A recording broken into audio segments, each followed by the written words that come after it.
함께 교독한 읽은 말씀은 빌립이 사마리아 성에 가서 그리스도를 전파하는 그런 내용입니다. 예수님의 그 죽으심과 부활하심 그리고 승천하신 것, 사도들이 또 제자들이 목격을 했습니다. 그리고 그들은 예수님의 그 다시 오심을 소망하면서 증인의 삶을 살았습니다. 그 내용이 어떻게 보면 이 사도행전의 중심 주제라고 생각합니다. 그들이 살았던 그 증인의 삶은 의무로서가 아니었습니다. 우리 지난번에 살펴봤듯이 의무가 아니라 그들의 새로운 정체성이었습니다. 그들의 새로운 정체성은 증인의 삶을 살게 하였던 것입니다. 그리고 그 새로운 정체성으로 같이 모인 그 무리가, 그 모인 것이 바로 교회가 되었습니다. 다시 오실 예수님을 소망하는 것, 그것이 교회의, 그 초대교회의 모습이었습니다. 그들의 새로운 정체성 중에 하나였던 것이죠. 죽으심, 부활하심, 승천하심을 목격하고 그것의 증인이 되며 또 다시 오실 것을 소망하는 것, 그것이 그들의 새로운 정체성이었습니다. 그 예수님을, 다시 오실 예수님을 소망하는 것은 우리가 그 스데반의 순교의 장면에서도 우리가 나누었었던 부분입니다. 그리고 초대교회가 가지고 있었던 그 모습이라고 우리가 살펴보았습니다. 우리 지난번에 사도행전 3장에서는 못 걷는 사람, 그 미문의 성전 미문에서 못 걷는 이를, 날 때부터 걷지 못하는 이를 치유하는 장면을 우리가 볼 수 있었습니다. 그리고 사도행전 5장 12절은 이렇게 기록합니다. 사도들의 손을 통하여 민간의 표적과 기사가 많이 일어나매. 그리고 사도행전 5장 16절은 이렇게 기록합니다. 예루살렘 부근에 수많은 사람들도 모여서 병든 사람과 더러운 귀신에게 괴로움 받는 사람을 데리고 와서 다 나음을 얻으니라. 못 걷는 이가 걷게 되었습니다. 우리 그때 함께 나누었었죠.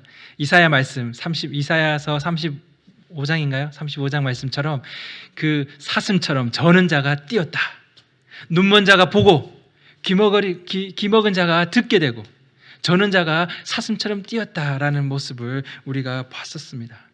못 걷는 자가 걷게 되는 것, 그리고 사도들을 통해서 민간의 표적과 기사가 일어나고 병든 사람이 나음을 받았습니다. 더러운 귀신을 내쫓는 일들이 일어났습니다. 어떻습니까? 이 장면들을 이렇게 모아서 보니까 어떤 생각이 드십니까? 마치 예수님이 이 땅에 계셨던 그 모습처럼 일들이 일어나고 있습니다. 마치 예수님이 죽으셨는데, 그리고 부활하셔서 승천하셨는데 지금 이 땅에 계신 것처럼 못 걷는 자가 걷고 병든 자가 낫고 더러운 귀신이 쫓김을 받고 그리고 표적과 기사가 일어나고 있었습니다. 우리가 지난번에 스데반의 그 순교를 통해서 함께 살펴봤지만 그 스데반의 순교의 모습에서 우리는 볼 수 있었습니다. 무엇을 봤습니까? 예수님의 죽음을 봤습니다. 예수님의 죽음을 연상시키는 스데반의 그 순교의 모습이었습니다.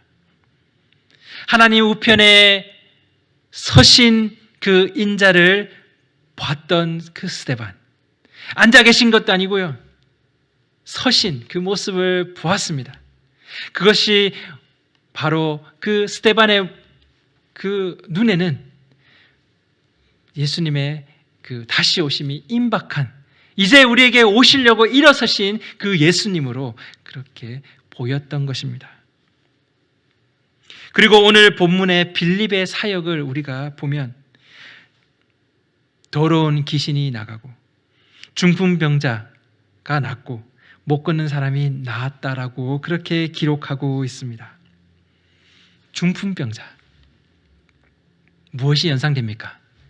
복음서의 중풍병자와 그 친구들이 연상됩니다. 예수님이 말씀하시죠. 네 침상을 듣고 걸어가라. 죄사함을 받았느니라. 그 장면이 생각나는 그런 모습입니다. 중풍병자가 낫고 못 걷는 사람이 나았습니다. 더러운 귀신이 나갔습니다. 무엇을 보여줍니까? 똑같이 마치 예수님이 사마리아 그 지역에 계신 것 같은 그런 일이 지금 일어나고 있습니다.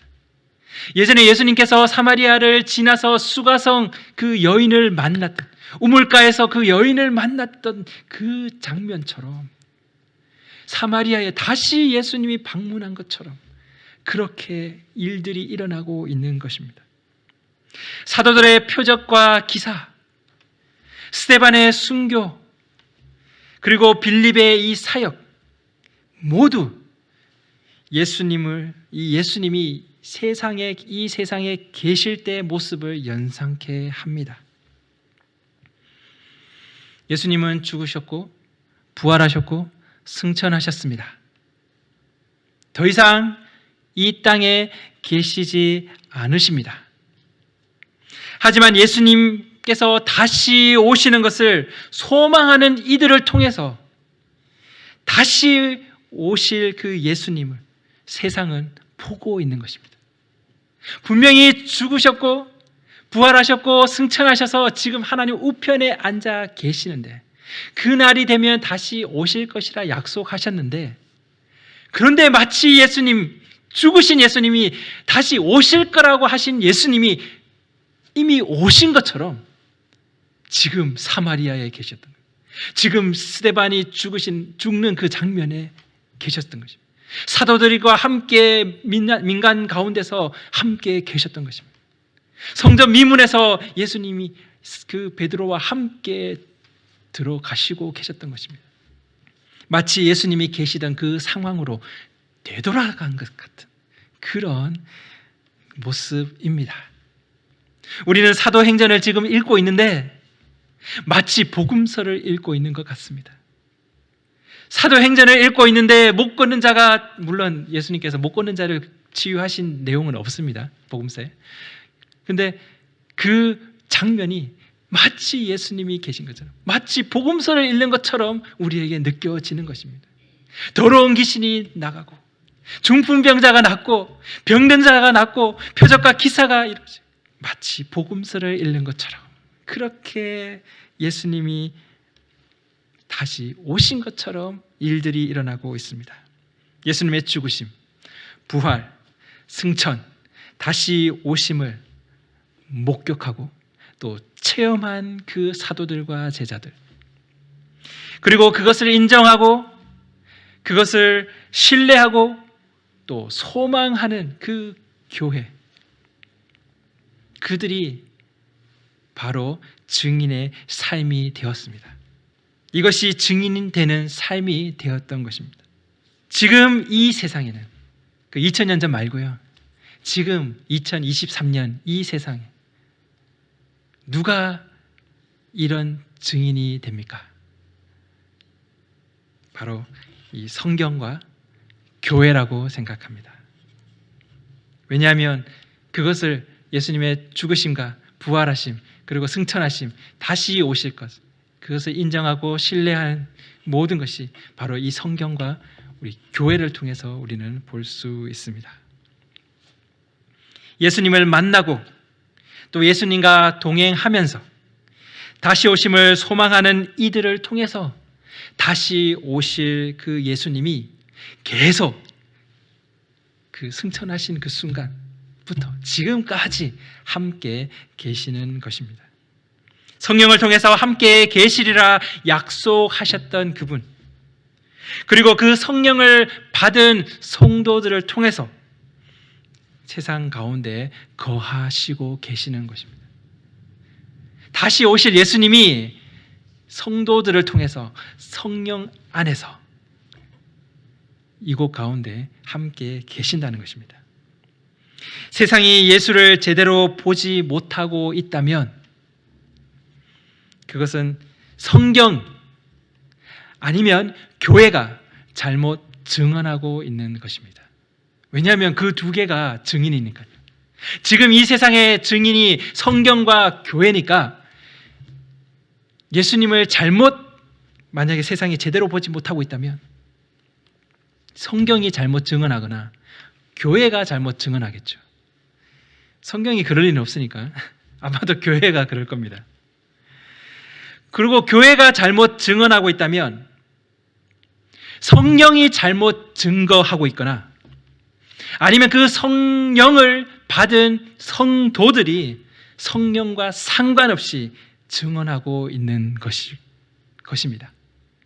성령과 상관없는 삶을 살면서요. 왜냐하면 그 교회를 이루는 것이 바로 성도들이기 때문입니다. 그 교회가 잘못 증언하고 있는 것은 그 교회를 이루고 있는 성도들이 잘못 증언한 것이죠. 그 성도들이 잘못 증언한 것은 그 성도들 안에 있는 성령님이 잘못 증언한 것입니까? 아니죠. 바로 성령과 상관없이 살면서 성령과 상관없이 증언하고 있는 것입니다. 오늘 6절에 무리가 빌립의 말도 듣고 행하는 표적도 보고 한 마음으로 그가 하는 말을 따르더라라고 그렇게 기록합니다. 영어는 상관없는데 한글은 그가 하는 말을 따르더라라고 그렇게 번역을 했습니다. 근데 이게 원래 그 원뜻은 주의를 기울이다 이런 뜻입니다. pay attention 했다는 거죠. 무엇이 그들로 그 사마리아 성에 있는 사람들로 하여금 주의를 기울이게 했습니까? 그 빌립의 말에 주의를 기울이게 했습니까? 언제 그들이 주의를 기울였습니까? 바로 듣고 보았을 때였습니다. 그대로 그렇게 말하고 있습니다. 무리가 빌립의 말도 듣고 또 그가 행하는 표적도 보고 주의를 기울였다라고 그렇게 말합니다. 빌립이 하는 말을 듣고 그가 하는 행동을 볼 때였다는 것입니다.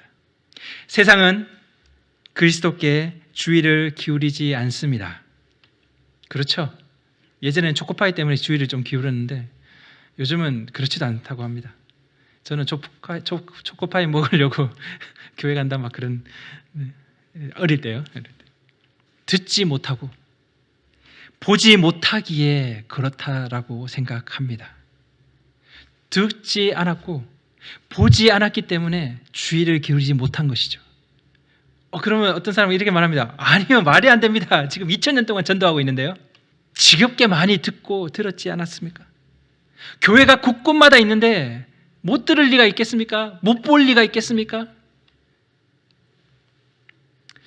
그렇죠. 아마도 지겹게 많이 들었을 수도 있을 것 같습니다. 그런데 제대로 듣지 못했을 수도 있습니다. 우리도 성경을 볼 때마다 새롭다고 느낄 때 있지 않습니까? 이런 말씀이 있었구나. 이런 뜻이었구나. 날마다 사실 놀라지 않습니까? 제대로 듣지 못하고 있을 수도 있습니다. 그런데 문제는 더 심각한 것은 보지 못하는 것이죠. 그리스도의 주의를 기울이게 하는 그 모습을 볼 수 없는 것입니다. 그래서 어떤 사람들은 말합니다. 이렇게 빌립처럼 표적과 기사가 일어나야 세상이 집중한다. 주의를 기울인다. 그래서 능력 전도를 해야 한다. 우리 가운데 성령의 그 은사가 주어져서 그 능력이 넘쳐나서 그것이 표현이 되고 그 능력이 발하여질 때 이 세상이 복음에 귀를 기울일 것이다 라고 주장하는 사람들도 있습니다. 물론 그것도 한 방편이 되겠죠. 그런데 그거 외에도 우리가 그리스도께 귀를 기울이는, 주의를 기울이는 그 모습이 그들로 하여금 주의를 기울이게 할 거라고 생각합니다. 우리의 말을 듣고 우리의 행동을 보면서 세상이 그리스도에게 주의를 기울인다면 그러면 우리는 진정한 증인의 삶을 살고 있다라고 생각합니다.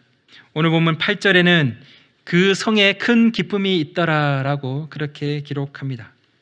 우리가 사도행전 2장을 살펴볼 때 그 초대교회의 모습을 요약한 것을 우리가 볼 수 있었습니다.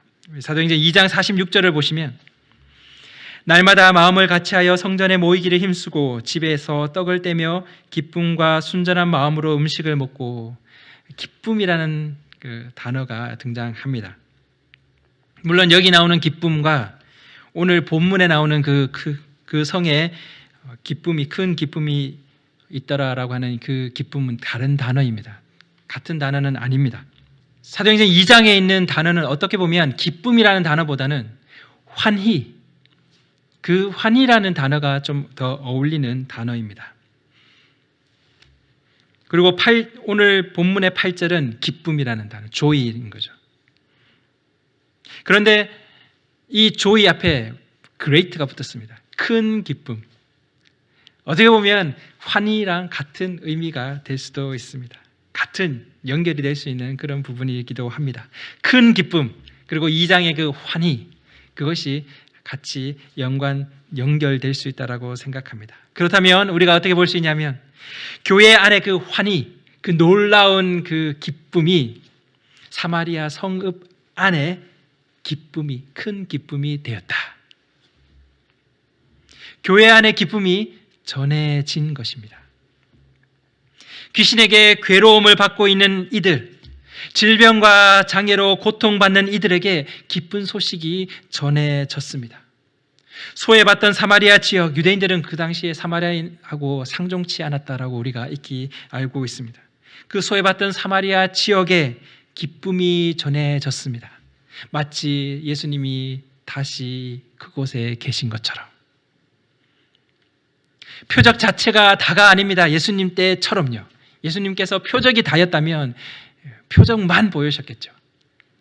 그런데 표적이 다가 아니었습니다. 그 표적이 말하는 것처럼 그 표적이 향하는 곳이 있다는 것입니다.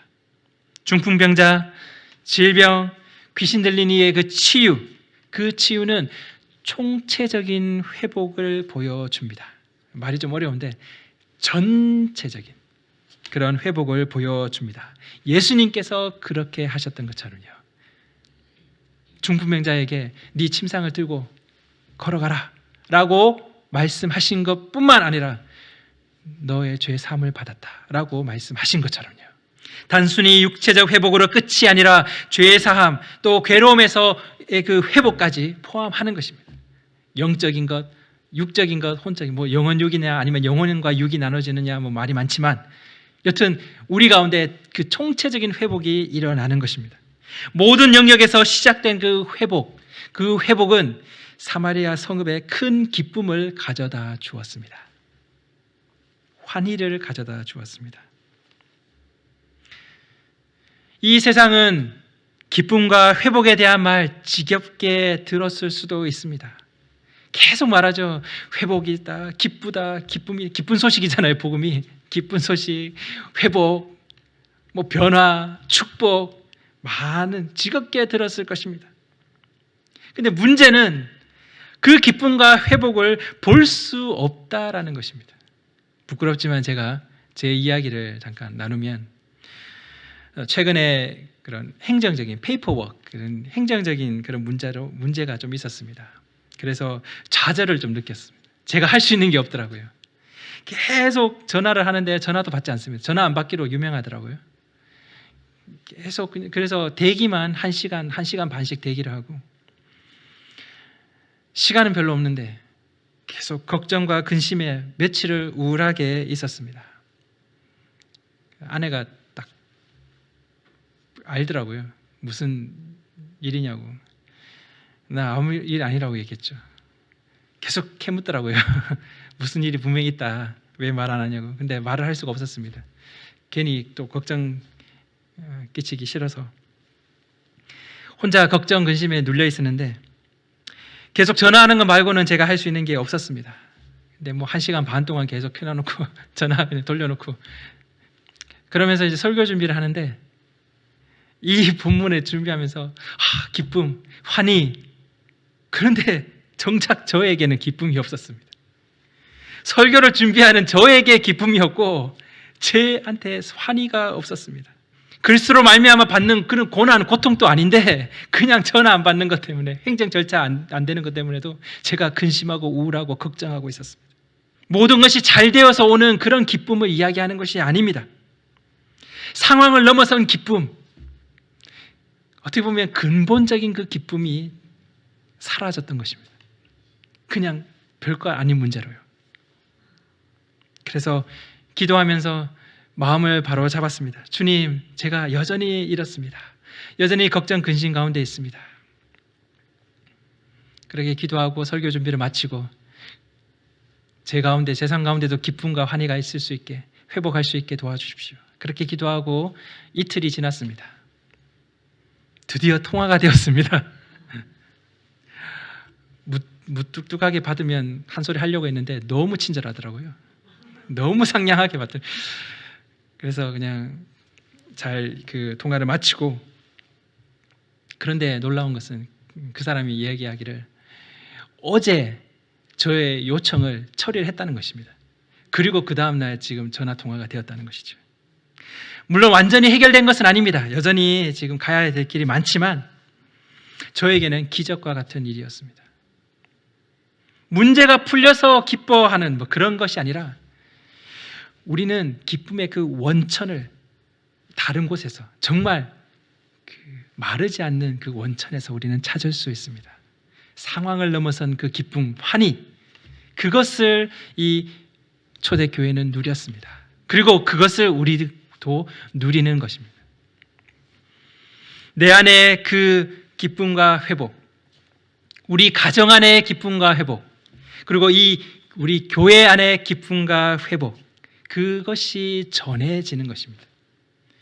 있는 척 자신을 기만할 때, 그 기쁨과 그 회복이 있는 척 할 때, 그때 우리는 위선자가 됩니다. 내가 그런 척하면 내가 위선자가 되고요. 우리 가정이 그런 척, 그리스도의 가정인, 믿음의 가정인 척하면 위선적인 가정이 되고요.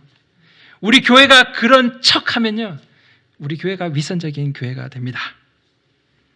능력 없는 우리 말, 진정한 회복과 변화가 없는 우리 삶, 그것이 우리를 위선자로 만듭니다. 정말 기쁨과 평안 가운데 우리가 거할 때 우리 주위 사람들은 물을 것입니다. 형제들이여, 어떻게 해야 합니까? 성경 말씀대로 하면 어찌할꼬. 형제들이여, 어찌할꼬. 교회 공동체 안에, 우리 교회 공동체 안에 용납, 용서, 포용, 위로, 격려, 공감, 그런 것들이 넘치고, 그리고 그것이 밖으로 흘러갈 수 있기를 소망합니다. 이곳에서 일어나는 그 회복과 변화가 세상에 소망을 주는 그런 메시지로 전달되었으면 좋겠습니다. 그냥 말뿐으로, 아니, 야, 오면 축복받아, 오면 기뻐, 오면 회복이 있을 거야. 그게 아니고요. 우리가 기쁘고 우리가 회복되는 그 모습으로 세상 가운데 소망의 메시지를 줄 수 있었으면 좋겠습니다.